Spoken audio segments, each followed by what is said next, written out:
Congress party के सुरेश्वर पेटे राष्ट्रवादी Congress party के गौरव अरुणाचल भारतीय कम्युनिस्ट पार्टी के विनय खंडेलवाल आरपीआई सेक्युलर के अजिंक्य बोबडे अजित खरांडे आम आदमी पार्टी के उसी तरह समाजवादी पार्टी की हमारी मायाबाई चौड़ा। द रिपब्लिकन विजन चैनल के सभी दर्शकों को सप्रेम जय भीम। देश की संसद से 143 सांसदों के निलंबन से देश की राजनीति गर्मा गई है। इंडिया गठबंधन की 19 दिसंबर को हुई बैठक में इस घटना को लोकतंत्र पर हमला बताकर पूरे देश में इसके खिलाफ विरोध प्रदर्शन करने का निर्णय लिया।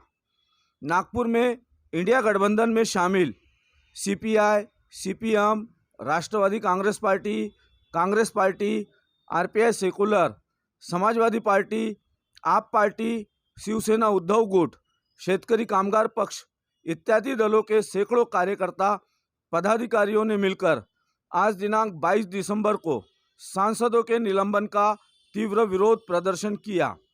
गांधी पुतला वैरायटी चौक पर हुए इस भव्य प्रदर्शन में भीड़ इतनी थी कि पूरा चौक भर गया था और नारों से गुंजायमान था। और इस देश के जो भी नागरिक हैं जो चाहते हैं कि हमारे देश में डॉक्टर बाबा साहेब अम्बेडकर के लिखे हुए संविधान को अगर बचाना है तो सभी नागरिकों को एक साथ आना पड़ेगा और ये जुल्मी हिटलर नरेंद्र मोदी के खिलाफ आवाज उठाना पड़ेगा। और वही आवाज उठाने के लिए आज नागपुर शहर में इंडिया अलायंस के सभी घटक पक्ष एक साथ मिलकर महात्मा गांधी के पुतले के नीचे उनका आशीर्वाद लेकर इस देश के संविधान को बचाने की लड़ाई लड़ने के लिए आए हुए सभी बहादुर लोगों का मैं यहाँ पर स्वागत करता हूँ। देशामध्ये हुकुमशाही आहे, फॅसिस्ट सरकार चालू आहे आणि येत्या काळामध्ये याचे धोके प्रचंड आहेत। त्याच्यामुळे आज आवश्यकता आहे संयुक्त मोर्चा बनवून लढवण्याची। इंडिया आघाडी त्याचा प्रतिनिधित्व करत आहे। आमचा पक्ष त्याच्यामध्ये सहभागी राहील, बाकी पक्षही सहभागी राहील, पण ही लढाई संयुक्त लढाई आहे हे सर्वजण लक्षात ठेवा। मोदीचं सरकार जोपर्यंत जात नाही तोपर्यंत आपण चैनीने या जगू शकत नाही, ही गोष्ट आपण लक्षात ठेवा। यामुळे ही आघाडी येत्या काळातही कायम ठेवून सामान्य जनतेच्या अपेक्षा पूर्ण करेल एवढा विश्वास देऊन मी माझे दोन शब्द संपवतो। इन्कलाब रिपब्लिकन पार्टी ऑफ इंडिया के संस्थापक बोधिसत्व परम पूज्य डॉक्टर बाबा साहब अम्बेडकर और तमाम महापुरुषों को सर्वप्रथम विनम्र अभिवादन। साथियों, हम सब लोग देख रहे हैं कि पिछले 10 वर्षों से इस देश के अंदर में नफरत की खेती बोने वाले लोगों ने इस देश की फिजा में एक नफरती फिजा बनाकर रख दी है और उसके पैरों तले इस देश का लोकतंत्र और संविधान खतरे में दिखाई दे रहा है। बड़ी मेहनत से डॉक्टर बाबा साहब अम्बेडकर जी ने संवैधानिक रूप से इस देश को लोकतंत्र और समता, स्वातंत्र, बंधुत्व और न्याय की स्थापना करने के लिए संविधान दिया था। लेकिन वर्तमान की जो धर्मांध, लोकतंत्र विरोधी, संविधान विरोधी, जातिवादी सरकारें हैं वो इस देश के लोकतंत्र को कुचलने का कुत्सित प्रयत्न कर रही है। डॉक्टर बाबा साहब अम्बेडकर जी को मानने वाली रिपब्लिकन जनता ये कतई सहन नहीं करेगी। ईद का जवाब 72 से दिया जाएगा।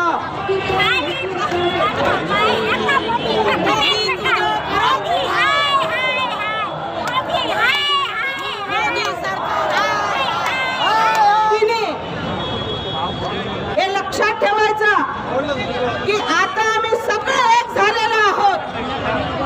ज्याप्रमाणे या जनतेला त्रास देत आहे त्याप्रमाणे ही जनता तुला लवकरच लाथा मारून जर पदावरून हाकललं नाही तर काहीच करणार नाही। मोदी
तानाशाही नहीं चलेगी, मेरे देश में तानाशाही नहीं चलेगी।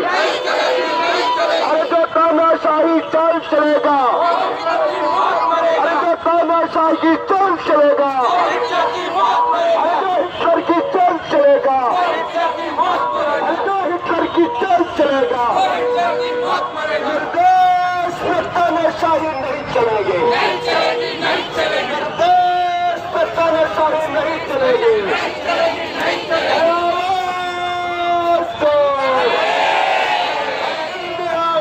आगे बढ़ो, आगे बढ़ो, संविधान की रक्षा है तो आगे बढ़ो, संविधान की रक्षा है तो आगे बढ़ो, लोकशाही की रक्षा है तो आगे बढ़ो।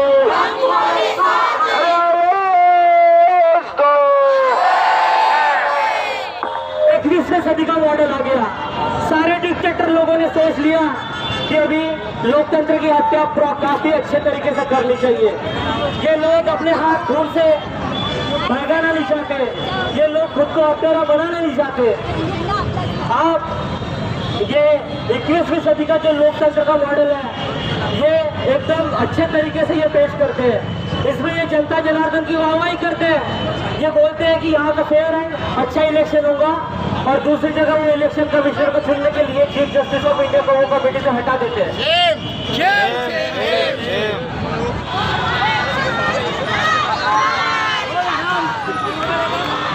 अरे समोर नको या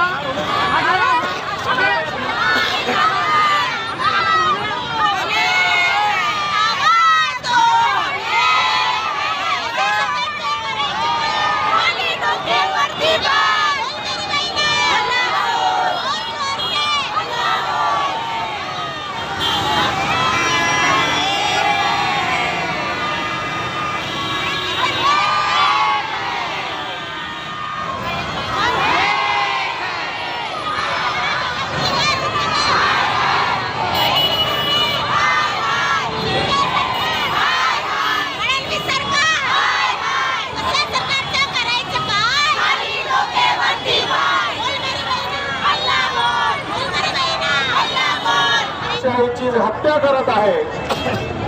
जे सरकार, जुलमी सरकार, लोकांच्या हिताचे कुठले निर्णय घेता न घेता आज चुकीच्या पद्धतीनं त्यांची स्वतःची चूक एवढ्या मोठ्या संसद भवनावर तो काही घुसखोर तिथे पोहोचले, पण तिथे ज्या पार्ट्या, ज्या इंडिया आघाडीमध्ये ज्या पार्ट्या आहेत त्याच पार्टीच्या संसदांना बाहेर करण्यात आला। अशा हिटलरशाहीच्या वृत्तीच्या लोकांना आपल्याला आपल्या आघाडी, इंडिया आघाडीच्या निमित्तानं आपल्याला येणाऱ्या काळात दाखवून द्यावं लागेल, आपल्याला एकत्रपणाने लढावं लागेल। त्या लढल्याशिवाय आज हा मोदी किंवा केंद्र सरकार खालचे येणार नाही। आणि हे सगळं करण्यासाठी आपण इथं सगळे जमलेले बांधव, आमच्या बहिणी, त्यांनी एकत्रपणाने समोरच्या काळात, येणाऱ्या काळामध्ये एकत्र लढावं लागेल। मी एवढेच अपेक्षा बाळगतो आणि दोन शब्द तमाम बहादुर साथियों का मैं अभिनंदन करता हूं। मित्रों, इस देश के आजादी को 75 साल से ज्यादा समय हो रहा है, और इन 75 सालों में हमारी डेमोक्रेसी, हमारी लोकशाही, हमारा प्रजातंत्र, हमारी जमहूरियत, उसको मजबूत करने का प्रयास मोदी के पहले जितने लोग आए उन्होंने किया है। लेकिन अभी जिस प्रकार का कारोबार ये मोदी और उनके सरकार द्वारा चल रहा है, वो देखकर हमारा प्रजातंत्र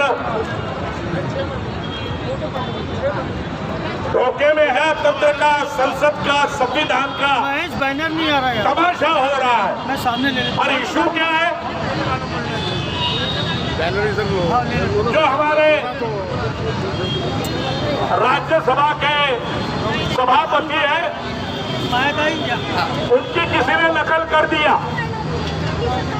मित्रों, हाउस के अंदर कई बार ऐसा हुआ है कि हमारे सदस्य अपनी बात करने के लिए सभापति पर टीका टिप्पणी करते हैं, लोकसभा के अध्यक्ष पर टीका टिप्पणी करते हैं, लेकिन वो अध्यक्ष वो दलित समाज के हैं करके बहाना बनाया नहीं जाता। अगर ऐसा होता तो यूपीए के शासन में श्रीमती मीरा कुमार लोकसभा की अध्यक्ष थी और उनके खिलाफ टीवी पर, उनके खिलाफ संसद के बाहर बार बार लोगों ने अभद्र टिप्पणी की। इन लोगों को शर्म करनी चाहिए। दिलीप वो धनखड़ की मिमिक्री किया करके 153 लोगों को सस्पेंड किया, और जिस दिन वो मोदी ने हाउस के अंदर राहुल गांधी की मिमिक्री किया था तो वो मोदी को किसी ने सस्पेंड नहीं किया। यूं हाथ करके वो राहुल गांधी और ज्योतिरादित्य सिंधिया की मिमिक्री कर रहे थे। ये प्रधानमंत्री को शोभा देता है? ये सारे सांसदों को जो बीजेपी के है उनको शर्म आना चाहिए। जाट समाज के हैं तो जो किसानों का आंदोलन वो पंजाब और हरियाणा के बॉर्डर पे हो रहा था, उसके अंदर जाट थे, सिख थे, 500 सिख और जाट लोगों की उसमें जाने गई। तब ये मोदी ने और ये बीजेपी शासन ने उनको क्या कहा कि ये आतंकवादी है। किसान जब आंदोलन कर रहे थे जाट लोग, उनको आप आतंकवादी कहते हो, ये तुम्हारा न्याय है? मित्रों, इनके बात में कोई दम नहीं है। हम आपसे एक ही बात कहना चाहते हैं कि इस देश का कारोबार और ये देश का ये जो प्रधानमंत्री है, ये हिटलर के नक्शो कदम पर चल रहा है। उन्होंने अभी धर्म की आड़ लेकर इस देश पे हिटलर का वो आतंकवाद लाना चाहते हैं, वो फासिज्म लाना चाहते हैं, और उसका विरोध करने का काम हम सब लोग इंडिया के मार्फत करना चाहते हैं। हम सब एकजुट हो गए और आने वाले दिनों में हमारे सारे पॉलिटिकल पार्टी के होशियार लोग ये तय करेंगे, क्योंकि देश का भविष्य ये 2024 के चुनाव में तय होने वाला है। और एक को एक अगर उम्मीदवार लड़ गया, मोदी या मोदी का बाप ये मुकाबला नहीं कर सकेगा, और उसके लिए हमें तैयार होना चाहिए। सारे राजनीतिक पार्टियों ने, हम अपील करते हैं, हम तो कार्यकर्ता लोग हैं, लेकिन हमारे जो नेता है उन लोगों ने अगर ये तय कर लिया और एक को एक अगर उम्मीदवार दिया, तो मैं समझता हूँ कितना भी पावरफुल उम्मीदवार हो वो जीत नहीं सकेगा। क्या तमाशा लगा दिया आज देश में? ये पहला प्रधानमंत्री है, इसने 10 सालों में 1 लाख करोड़ रुपया अपने जाहिरात में खर्चा किया। 1 लाख करोड़ रुपया, हर साल 10,000 करोड़ रुपया। वो जो पेट्रोल पंप है उसमें इसकी फोटो, बार बार इसकी फोटो, अलग अलग जैकेट में इसकी फोटो, तमाशा लगा दिया। आज तक कितने प्रधानमंत्री हो गए, उन्होंने इतनी स्टारबाजी नहीं किया। अभी परसों के दिन रोजगार मेला हुआ, अभी सब जगह देवेंद्र फडणवीस और मोदी और नितिन गडकरी के फोटो लगे। एक तो जब 14 में बात कही थी उन्होंने कि 2 करोड़ लोगों को रोजगार देंगे, ये 10 साल में 20 करोड़ को रोजगार देना था, दिया नहीं। इस प्रकार से इनका जो षड्यंत्र चल रहा है उसको भी हमें लोगों तक जाकर बोलना पड़ेगा कि ये पापी लोग हैं, इनको राम का नाम लेने का अधिकार नहीं है। जो पापी है वो क्या राम का नाम लेंगे, ये भी बताने की जरूरत है। और आने वाले दिनों में जो एकता का प्रदर्शन हम लोगों ने यहाँ किया है, इसी प्रकार की एकता को लेकर हमको आगे जाना पड़ेगा। नहीं तो ये जो हमारा प्रण है, ये जो हमारा फैसला है, ये जो हमने हिम्मत किया है, ये जो हमारा इरादा है, वो पूरा नहीं होगा। इसलिए हर जोर जुर्म की टक्कर में संघर्ष